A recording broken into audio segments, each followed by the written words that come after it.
Park Ranger with the National Park Service, and I'd like to welcome you all to Ford's Theater National Historic Site. And before I begin, I will ask that you all please turn off or silence your cell phones and any other electronics. Please don't take pictures until after the program is finished. It'll be about 20-25 minutes. For those of you in the front row of the balcony, please make sure you're not leaning over the edge at all or placing anything on it. If you are a parent with small children who get fussy or cry, please step out if that happens. It is very, very distracting. And finally, I'll mention that the way that the stage looks right now is for our current play, Liberty Smith. We are a working theater, so keep in mind as I go through the story of the assassination that the stage looks nothing like this. This is a modern set. So with that said, I'd once again like to welcome you all to a place that is key to American history, where an event would occur that would in fact change the course of American history as we know it today.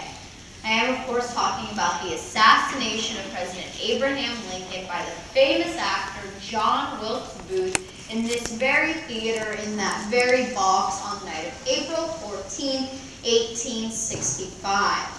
Now, a few important things to know about this period of time. In April 1865, the Civil War, a war that was only supposed to last a few short months and instead lasted 4 long, bloody, bitter years, was finally about to come to an end.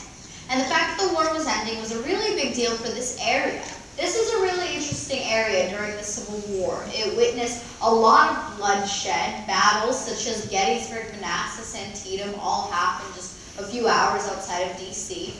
And this area was in fact a border area with Confederate Virginia on one side, Union Maryland on the other, and D.C., the capital, nestled right in the middle.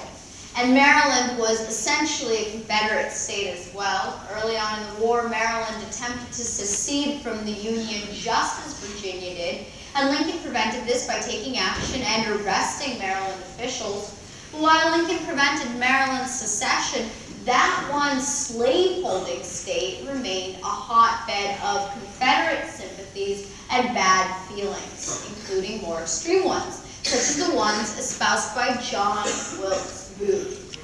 Booth himself was a famous actor from a famous acting family. He was considered one of the top 10 Shakespearean actors of his time. He had acted on this very stage, and Lincoln had even seen him in a performance before, had once even invited Booth into the box. Booth had declined. Booth was very popular, very rich, and attractive. You could compare him to a younger version of Brad Pitt or Leonardo DiCaprio today. But in April 1865, Booth seemed to have disappeared from the stage, and he attributed his absence from the previous year to a throat illness, which was partially true. However, we now know that during that year, Booth was acting as a Confederate agent. He was smuggling quinine and other drugs to the South, and he was planning to kidnap President Lincoln, to take him to the Confederate capital in Richmond, Virginia, and to hold him hostage there in exchange for Confederate prisoners of war. Booth hated Lincoln. He hated the Civil War, seeing it as a war of northern aggression against certain southern rights. He hated that Lincoln was preventing the South from achieving independence, and he hated that Lincoln was preventing Maryland, Booth's home state, from becoming a part of the Confederacy. Like many people in this area, he disliked many of Lincoln's wartime measures and essentially saw him as a dictator, a tyrant. And most importantly, Booth hated Lincoln's views on slavery, because Booth himself was extremely racist, supported slavery, and once even called it one of God's greatest blessings to America. On April 9th, Confederate General Robert E. Lee surrendered the Confederate Army to Ulysses S. Grant at Appomattox Courthouse in nearby Virginia and virtually ended the Civil War. And you can imagine that when the war ended, many people were overjoyed, thrown into celebration. This city was very much celebrating all week after that war ended. Others were not so happy. Booth, in particular, was devastated. The war was over. He knew that the Confederate cause was now lost and that there was nothing that any general or any politician could do for the South to win.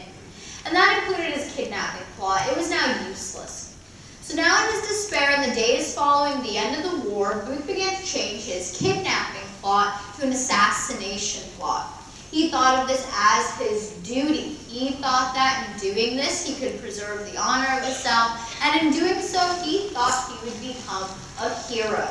He didn't have an exact time or place that he wanted to execute this assassination, but rather was waiting for that right opportunity to arise, and that happened on April 14, 1865, 5 days after Lee surrendered to Grant.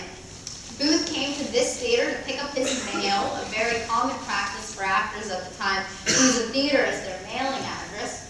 And he was sitting out on the front steps when he learned that earlier that morning, a White House messenger had arrived with the news that the Lincolns would be coming to the theater that night for the performance of Our American Cousin, the very popular comedy that was going to be playing here. When Booth heard this, he knew that this was his chance. Here he knew this theater, having acted here before. He knew the play, having been in a few performances of that. And in his kidnapping plans, he'd already thought that a theater could be the perfect venue. It would add drama, people would see it. It would act as his great final performance. So he immediately began to prepare. He came into the theater, and even though he knew the play, he watched the rehearsals so that he could get his time just right.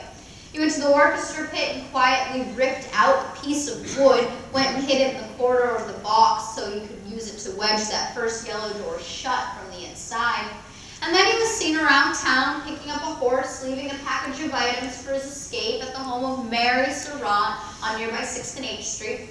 And finally, he gathered together his group of conspirators because his plan was not just to kill Lincoln, but to take down the heads of the federal government, including Vice President Johnson, Secretary of State Seward, and Ulysses S. Grant, who was originally supposed to be Lincoln's special guest at the theater here, even though he did end up canceling. And as Booth prepared for the evening, so did the Fords. The Ford brothers who owned this theater were overjoyed that the president was coming. This was Good Friday of Easter weekend, and normally it would be a slow night at the theater. Fords knew that the president's visit would attract larger crowds, so they immediately began to advertise that he was coming, spread the word around town, and prepare extra space to sit and to stand in the back of the theater. We know that the Fords were expecting between 1,700 and 2,500 people here that night, which is a huge difference to how many we seat today. Our current capacity is about 650. It's a huge difference made up for by two things. Firstly, the seats you're sitting in today are very different from the ones that were here in 1865. Those seats were small wicker chairs, no cushions, not attached to the ground, not nearly as comfortable or fancy as the seats you're sitting in now. Also, for those of you on the balcony, if you look above your heads, you may realize there's actually a second balcony there, and we use that for lighting equipment, but back then, there would be bench seating going all the way across. Those would be the cheap 25-cent family circle seats. So they had 3 floors, we have 2. They had smaller and more seats. Another thing the Fords decided to do was to decorate the box where Lincoln would be sitting. Now, Lincoln had been here before about 12 times in the previous year. We know he loved coming to the theater. Normally, the box he sat in would look more like the one up to my right, so much simpler, no decorations except for the draping. And this was a special night. The war had just ended, and everybody in the city was celebrating. The Fords wanted the box to look special. So what they did was they got 4 American flags, they hung 2, draped the other 2. They didn't have enough flags to put one in the middle because everybody in the city was celebrating the end of the war that night. Everybody wanted an American flag for their celebrations, so there was a scarcity. But the Fords were creative. They went down to the Treasury Department and they got a blue Treasury Guard flag, placed it in the middle there as you see it now. Now, those flags are not original. However, that portrait of George Washington is. The Fords placed that exact portrait there because there was no official presidential seal at the time. They wanted something there that would convey the same thing that a seal would today. And finally, they removed the partition that separates what's actually 2 boxes. You can see that in the right one, just so the Lincolns could be closer to their guests who ended up being their friends, Major Rathbone and Clara Harris. The president and his party made their way here around 8 o'clock. They got here at 8:30, which is about 30 minutes after the play started, so they were not on time. They came in through the red carpet lobby, made their way up the spiral staircase, and quietly made their way around the back of the balcony. Now, Lincoln was a humble man, very modest, and he did not want any special attention for his arrival. But unfortunately for him, the person on stage at the moment he arrived was Miss Laura Keene, a very dramatic woman, not one for simple arrivals. She noticed Lincoln sneaking by, and so naturally she stopped the play, instructed the orchestra to play Hail to the Chief. Everybody in the theater stood up and gave the president a standing ovation, and he politely bowed in response before finally proceeding into the box, first through that yellow door, then a door into the box itself. He sat down at what is my far right with Mrs. Lincoln, Major Rathbone, Clara Harris at his side. The play resumed, and at this point, Booth was already checking in, making sure the play was exactly where he needed it to be. If it wasn't, he would go to the neighboring Star Saloon for a drink. Finally, around 10 p.m., it was time. Booth came in and went up the same spiral staircase that Lincoln had gone up, made his way around the back of the balcony just as Lincoln had, and walked up to the door to the box where there stood a White House messenger, a man named Charles Forbes. And Booth simply handed him his calling card with his name on it, and Forbes simply let him in.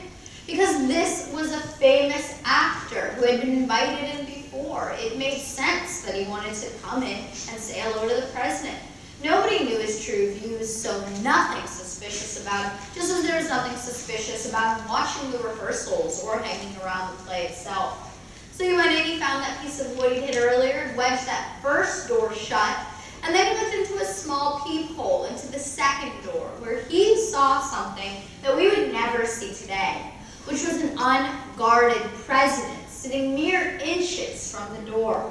Now, Lincoln had a private guard earlier in the evening, a man named John Frederick Parker, and he relieved Parker during the intermission. Parker had gone to get drinks and had never come back, and that would not be a very big deal for Lincoln. He'd been here before, he felt safe here, the war had just ended, it seemed as though the threat of assassination was gone, and Lincoln had always hated having security in the first place. He didn't convinced he even have one guard on him.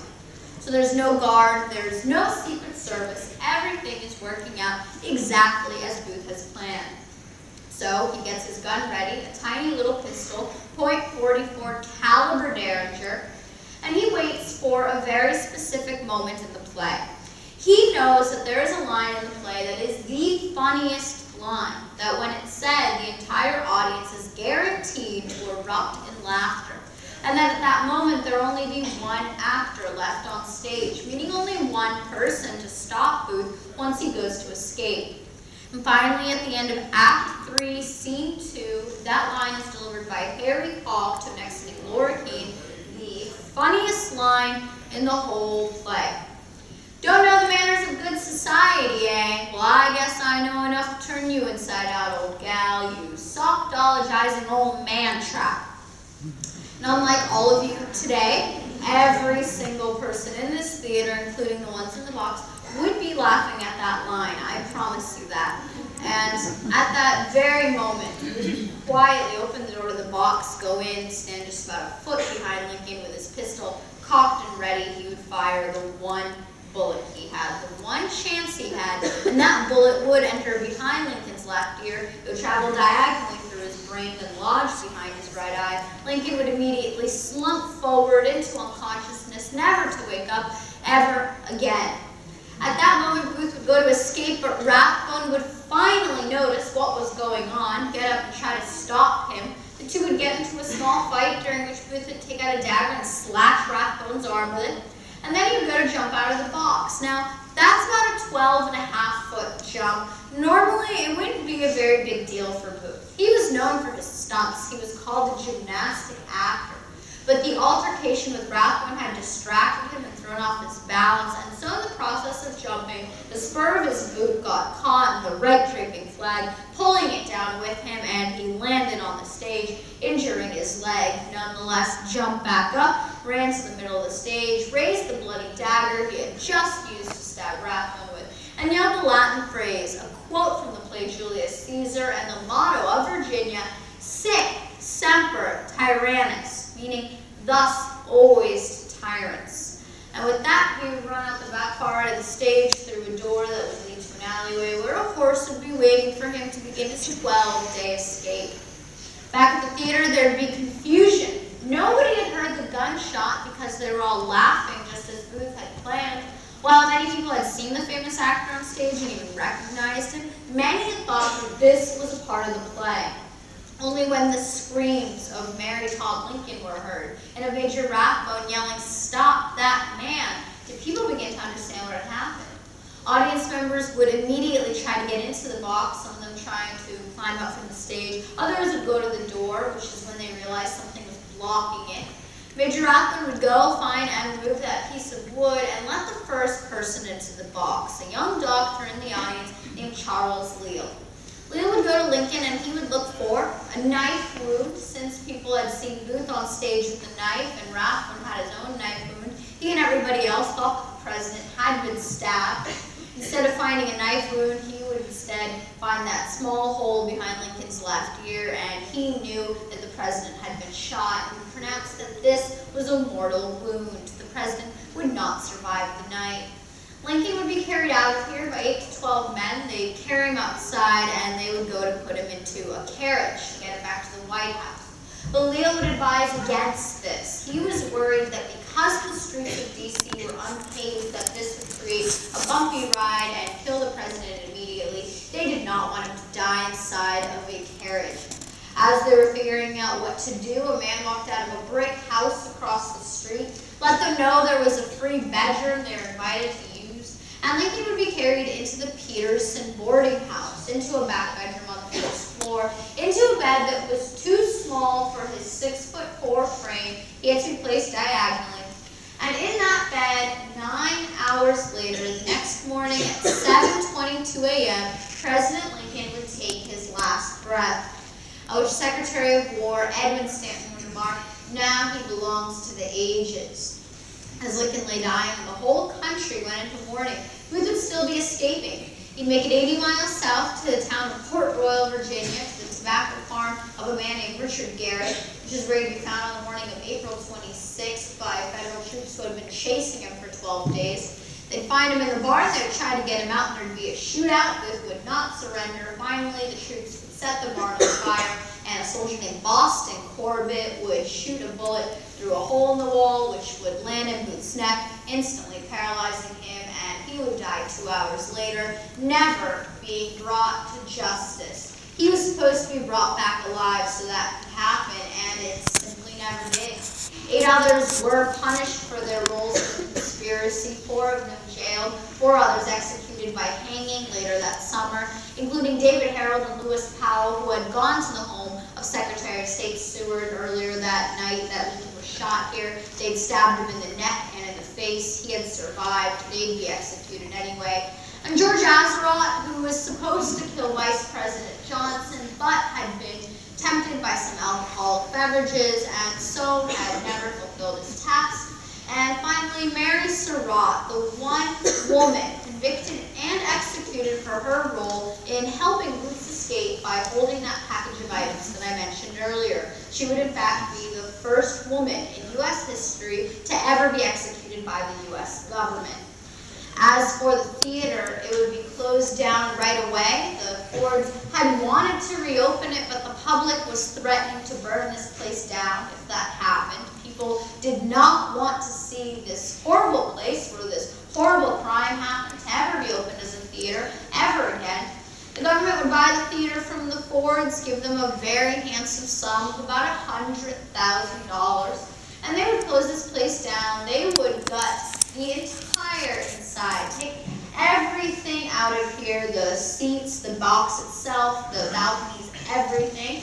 They would build some ceilings going across, and this would turn into a 3-story office space. It would have a number of uses for a number of years until 1968, when it would finally be restored to look the way it did the night that Lincoln was here.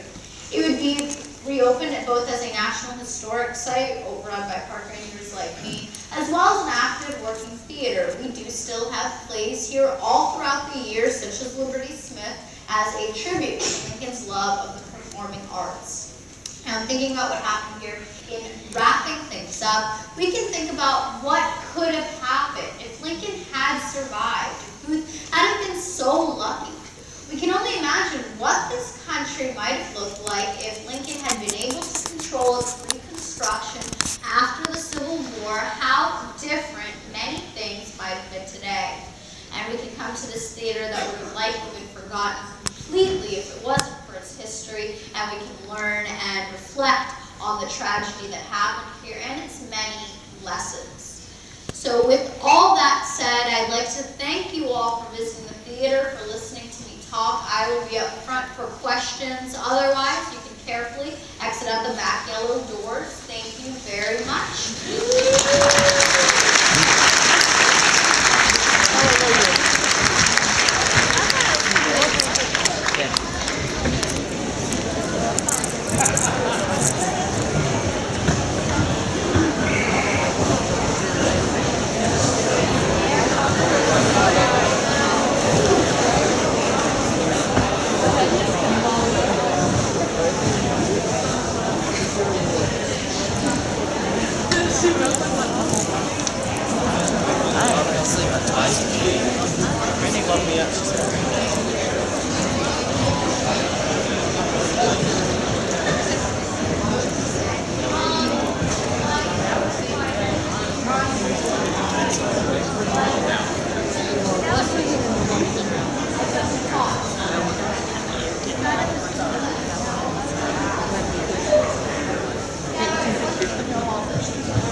The yellow door's right there. It's open. See where that way? It's open. But, yeah.